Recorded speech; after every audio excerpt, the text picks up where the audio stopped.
अनेक मंत्र्यांना त्यांच्या वादग्रस्त विधानांमुळे वादग्रस्त प्रतिमेमुळे राजीनामा द्यायला लागू शकतो. त्यात आज सामनानं काही 8 मंत्र्यांची हिटलिस्टही तयार केली आहे आणि विशेषतः सगळ्यात जास्त शक्यता व्यक्त केली आहे की माणिकराव कोकाटे यांच्या मंत्रिमंडळातल्या फेरबदल आहे. मंत्रिमंडळामध्ये कोणाला ठेवायचं आणि कोणाला काढायचं, कोणाला वगळायचं, हा सर्वस्वी मुख्यमंत्र्यांचा अधिकार असला किंवा आहेच, तरी या सरकारचा रिमोट कंट्रोल दिल्लीत अमित शहांकडे.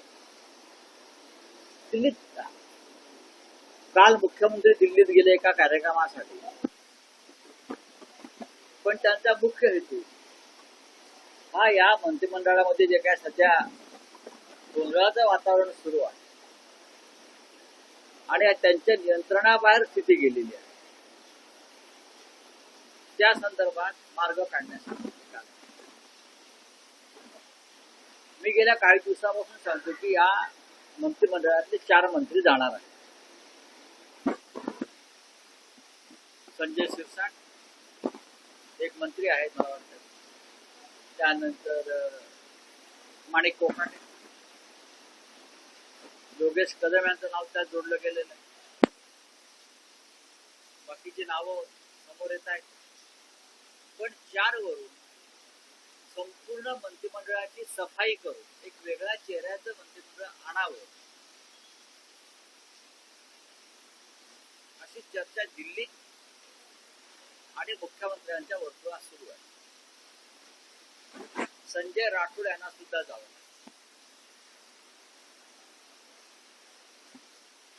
भ्रष्टाचार,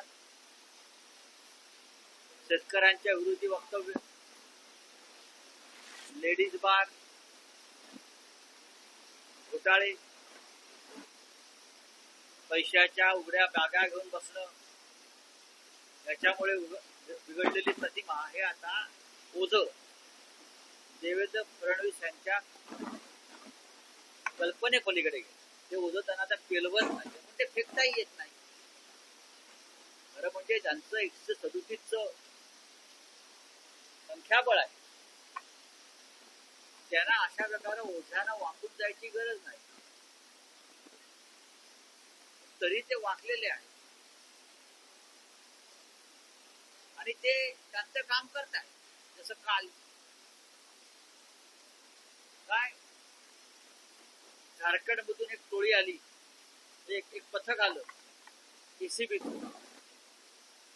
आणि अमित साळुंखे नावाच्या व्यक्तीला अटक करून घेतली. आपल्याला माहिती आहे सुमित फॅसिलिटी. ही सुमित फॅसिलिटी काय आहे?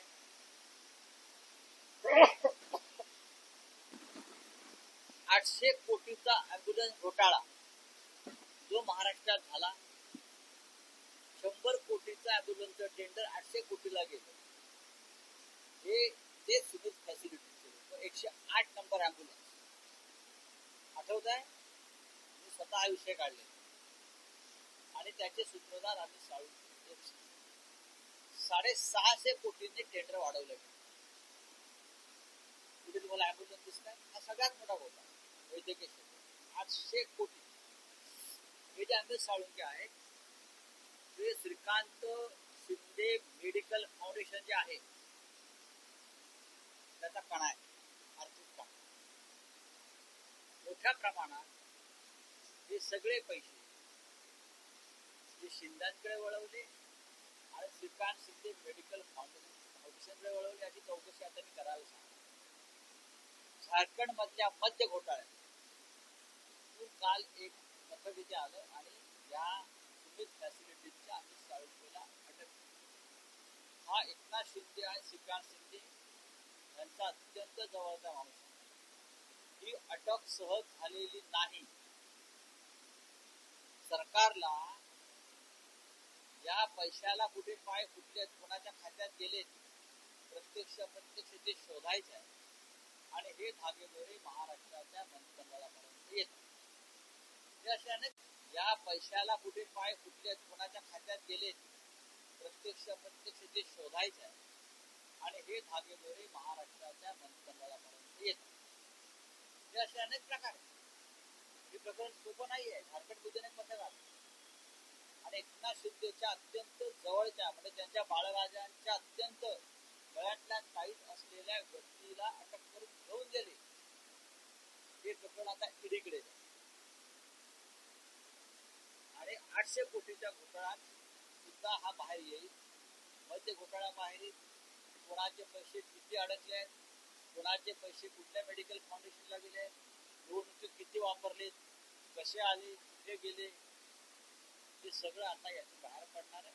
त्याच्यामुळे देवेंद्र फडणवीस यांना वरपासून खालपर्यंत मंत्रिमंडळाच्या साफसफाईची मोहीम आता घ्यावीच लागते.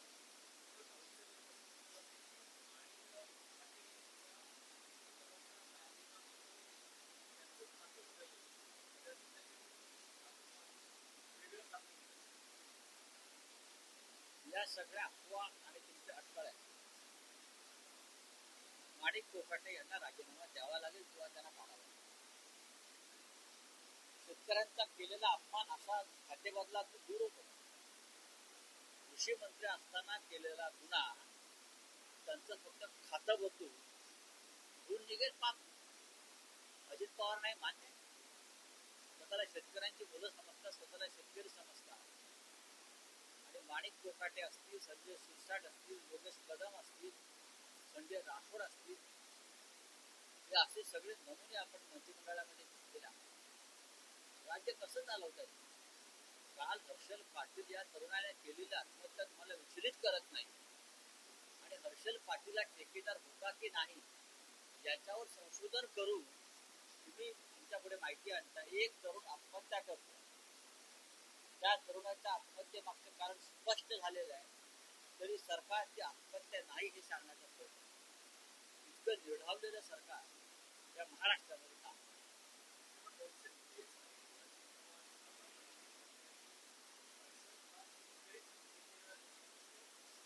गुलाबराव पाटील यांच्या खात्याचा जो घोटाळा आहे, ते खातं कोणाकडे आहे?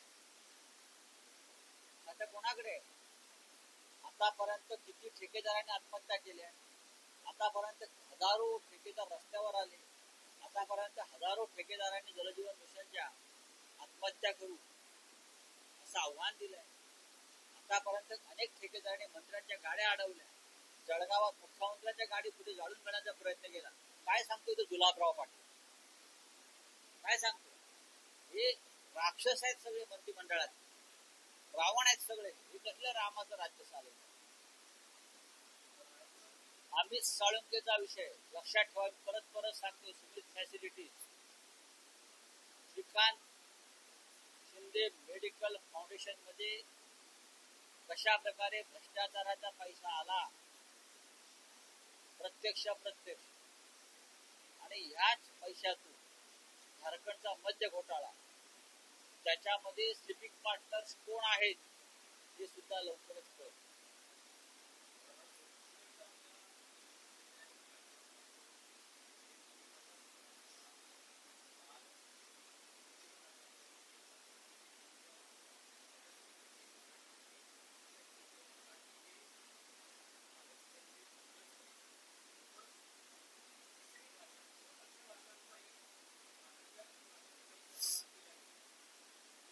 देवेंद्र फडणवीस पुढे गोंधळलेले की हे विसरत आहेत की ते महाराष्ट्रासारख्या एका महान राज्याचे मुख्यमंत्री, ज्या महाराष्ट्रानं देशाला दिशा आणि मार्गदर्शन केलं, ज्या राज्यानं या देशाच्या स्वातंत्र्य लढ्यामध्ये एक महान भूमिका बजावली, आणि हे राज्य सवडून मिळवलेलं राज्य, हे राज्य आकाशातून टपकलेलं नाही, जमिनीतून उगवलेलं नाही, तर हे राज्य निर्माण झालं तेव्हा देवेंद्र फडणवीस यांचा जन्म झालेला आहे.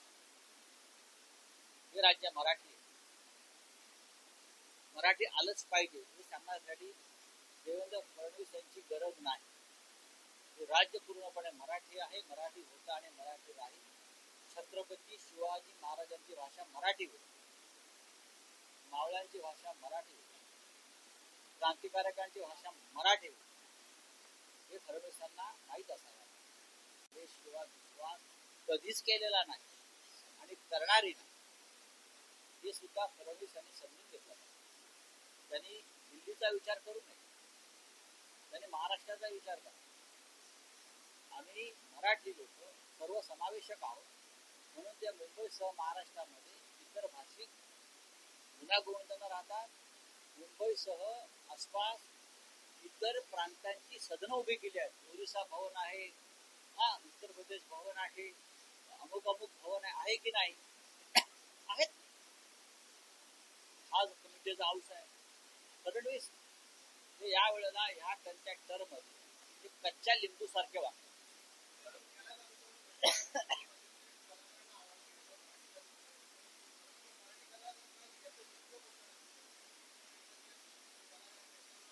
कोणासारखे?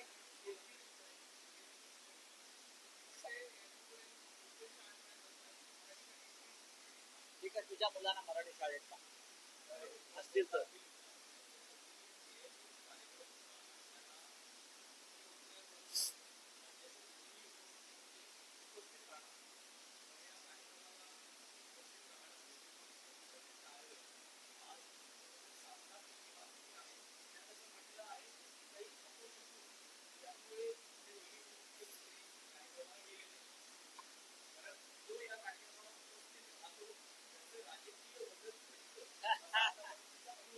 बातमी आहे चांगली आणि सत्य कथेवर आधारित त्या बातम्या असतात.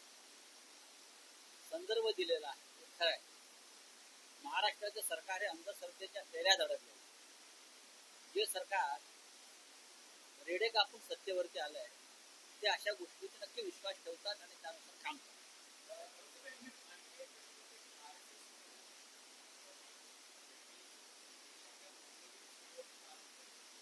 नितेश राणे नावाचे जे मंत्री आहेत त्यांनी ताबडतोब राजीनामा दिला पाहिजे, कारण त्यांच्या विचारांच्या विरुद्ध आहे. मोहनराव भागवत हे जर मुस्लिम समाजातल्या प्रमुख मौलवींविरुद्ध बरोबर चर्चा करत असतात,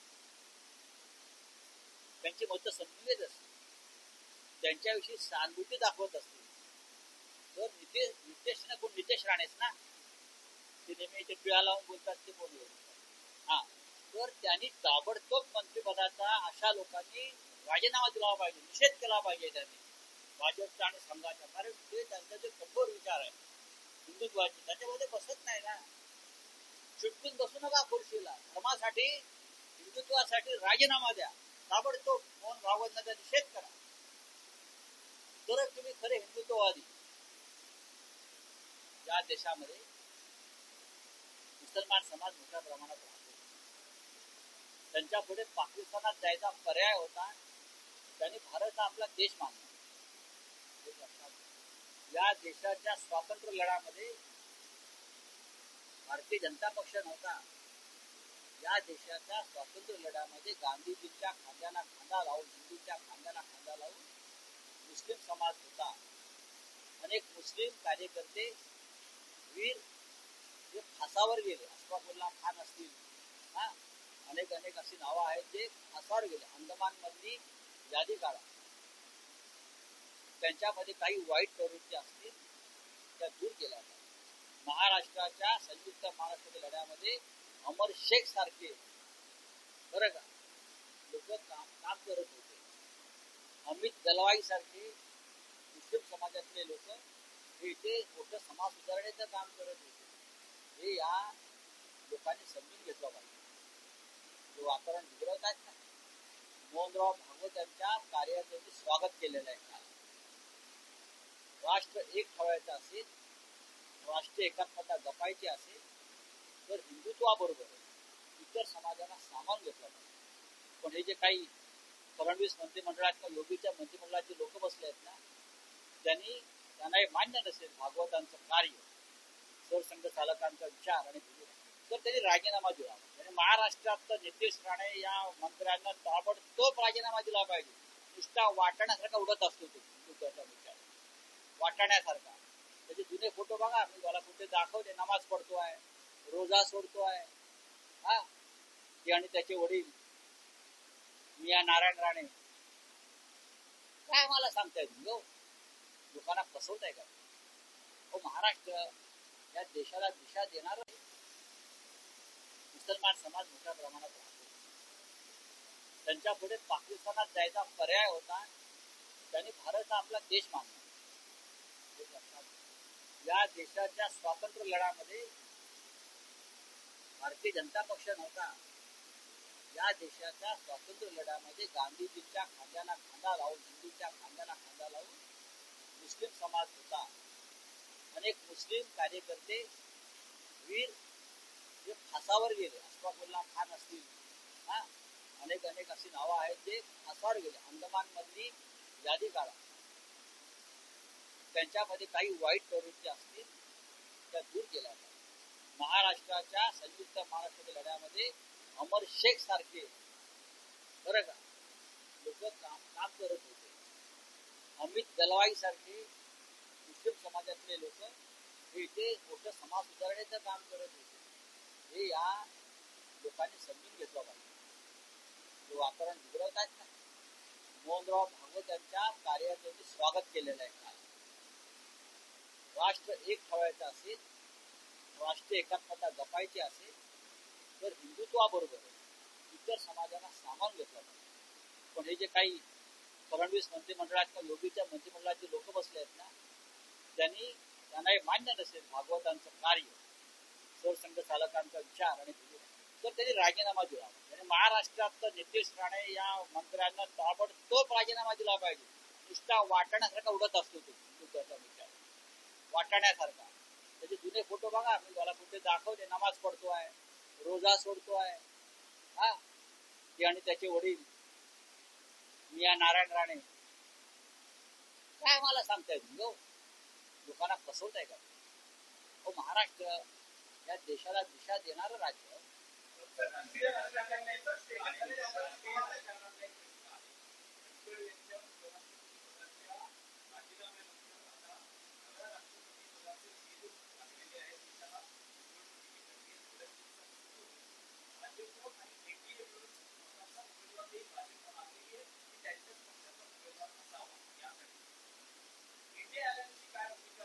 आम्ही आमचा उमेदवार उभा करणार.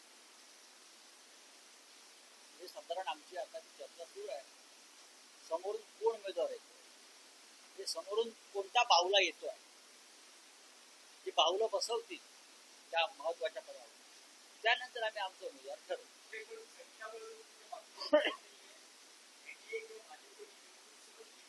मला प्रश्न संख्याबळाचा नाही. जर तुम्ही अभ्यास केला तर लोकसभेत सुद्धा भाजपकडे स्वतःचं संख्याबळ नाही. अनेक पक्षांच्या टेकूवर त्यांचं बहुमत होतं. राजकारणामध्ये काही होऊ शकतं.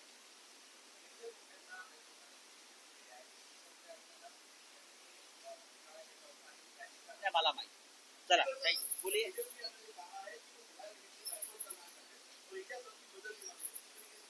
मैं तेजस्वी यादव जी का स्वागत करता हूँ. मैंने उनका बयान पढ़ा है. अगर चुनाव आयोग और भारतीय जनता पार्टी को सबक सिखाना है, जिस तरह से ये घोटाले चुनाव में करते हैं, नई नई स्ट्रैटेजी लाकर, तो किसी को न किसी को ये स्टेप लेनी पड़ेगी कि हम चुनाव बायकॉट करें. ये विचार अच्छा है. पूरे देश में ये विचार जाना चाहिए. तभी ये चुनाव आयोग की जो चल रहे हैं ना सब घोटाले की नीति, उसको रोक लगे. नहीं, ये लोकतंत्र बचाने के लिए तेजस्वी की भूमिका, देश को बचाने की, लोकतंत्र को बचाने की, और भारतीय जनता पार्टी का मुखौटा जो है वो फाड़ने के लिए तेजस्वी की भूमिका अगर है तो हम सब लोग उनके साथ रहेंगे.